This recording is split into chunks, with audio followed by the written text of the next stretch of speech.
Hi, I'm Carrie Ann Stout, founder and CEO of Vinco Bar Exam Coaching, and I am back today with another one of our fabulous coaches, Vanessa, who I am so excited to be interviewing and asking some questions about her experience as a bar exam coach. So, good morning, Vanessa. How are you today?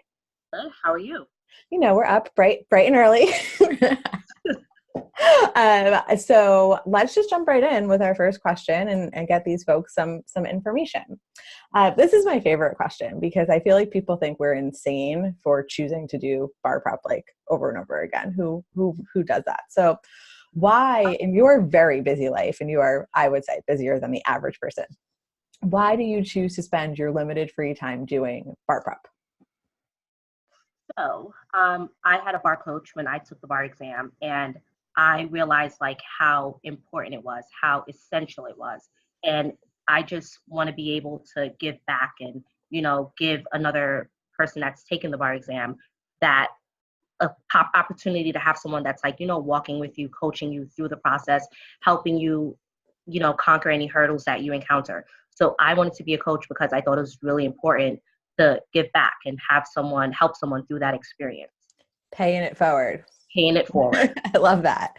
And what was the worst part of your bar prep experience? Because a lot of people are just like, oh, people who pass, like everything must have just gone so perfectly for them. And I don't think that's true. So why don't you talk a little bit to that? So the worst part about my bar prep experience had to be like my schedule. When I was doing bar prep, I was working full time. I have a son. He was 6 at the time when I was bar prepping. And between my schedule, his schedule, taking him to swimming, karate, bathing him at night, making sure his homework was done, but still like having to deal with my work obligations, being at work for 8:30, not leaving until 6. So I think like that hectic life that I was living and like just kind of getting a grip of my schedule might have been the hardest part about bar prep. Yeah. So just to reiterate for those listening, you were essentially out of the house from like 8 to 6:30 ish every day. And then when you got home, you had to handle being a mom until he went to sleep. And then you studied and successfully passed the bar exam while doing all those things. Yes. Yes. So I'm gonna go rogue for a second here. I didn't tell you I was gonna ask you this question, but how did you ever have any downtime with that schedule? So downtime was actually built into my study plan. So I studied Sunday to Thursday. I had Friday nights off, and then I would study all day Saturday. So it was just like I had built-in downtime, which was amazing because like I feel like if I didn't have like that time to decompress, I would have probably lost my mind. But it was just nice to have like a couple of hours where I could just like relax, watch a movie, read a couple of chapters in a book, or just like spend time with my son, like play a board game, go out to dinner. So my free time was like built in. So even with all the responsibilities and studying, you still had time to yourself. And it sounds like you're saying you feel like that was an important part of your success. Yep. Wow.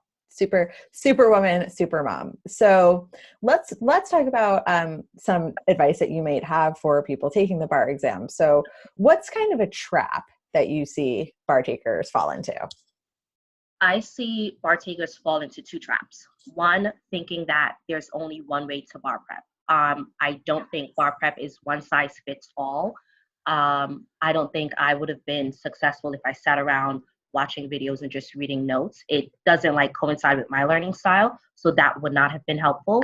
And then two, I don't think they believe that they need to practice enough. Instead of like, you outlining, you're reading your notes or whatever, but I think it's really essential that they spend a lot of time practicing, doing multiple choice questions, writing essays, becoming familiar with how to actually use the things that they're learning and how it can translate into like the work that they're doing, how they're answering questions, how they're writing their essays. See, I get the sense that people are going to think I told you guys what to say because I think you're all going to say practice questions. And it's like, yes, obviously we all work together and we train together. But I just told them what questions I was going to ask. I did not suggest answers. And so if they're coming up with practice questions on their own, and those of you tuning into this for all of listening to all the interviews, hear that pattern as it's sure to come up. So I love both of those. Those traps definitely come up, and love that you've identified them. And so kind of on that same note, what, if you had someone who was like, I have 5 minutes to talk to you, I'm studying for the bar exam in July, what is one piece of advice? And you could only tell them one thing. What would be the one thing you would tell them? Practice questions. Practice questions. I know, right? We're like a broken record. Like, it's so funny because when I took the bar exam, one question in particular showed up on the exam, and I kid you not, that was like, the topic was not in my outlines. It was not in like anything that I had skimming through, but it was in one of the practice essays that I had done. And I'm like, I saw it and I'm like, oh, I know this. And it was just like, oh, super fingers typing away, because it was just like that practicing. One, the practice questions gave me that knowledge. Yeah. People realize that when you're practicing the essays, when you're practicing the multiple choice, if you're doing it correctly and you're reviewing the incorrect answers, you can get a lot of knowledge about the law that you might not find in other places. Yeah. And there's a nice way that they break it down that you can kind of absorb it and you can get the information. But if one thing, practice questions. That's it. Yeah. And I would say that's like one piece of advice, like doing and reviewing practice questions. You can sneak in that like second piece of advice there. Yeah, I mean, clearly I agree. That would be my one piece of advice too.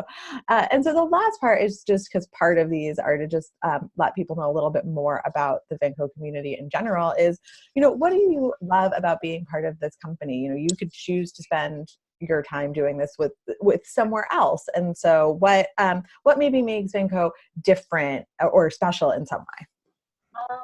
I think there's a nice family feel to it. Bar prep consumes such a large amount of your time when you're doing it, and it's a safe space. It's a space you can go in, you can bounce ideas, you can like get the encouragement that you need, you get the information that you need, and it's just like someone is always there to kind of, hey, don't worry, you're going to be fine, you're going to make it through it. So I think it's a nice safe space, a nice familiar space during bar prep, and I really love that. And I love the fact that it extends after bar prep, because it's just like, hey, don't tell them that I don't let anyone leave. I have attachment. It's me. I have attachment issues. Once you're like part of our group, I like to keep you around. You're not going anywhere. You're never leaving. But that kind of support is so essential and it's so necessary. And that's what I love about it. I love that support. I love that little net. We're here for you. Yeah. We try to not just answer bar questions, life questions, work questions as our coaches, move on into that role. So we work real hard towards that community feel. So I'm glad that's part of what's attracting you to be with us. So thank you so much for spending your morning with us. This has been great. If you guys are interested in learning more about Vinco in general, you can find us at vincoprep.com, and I will see you on the next interview. Bye.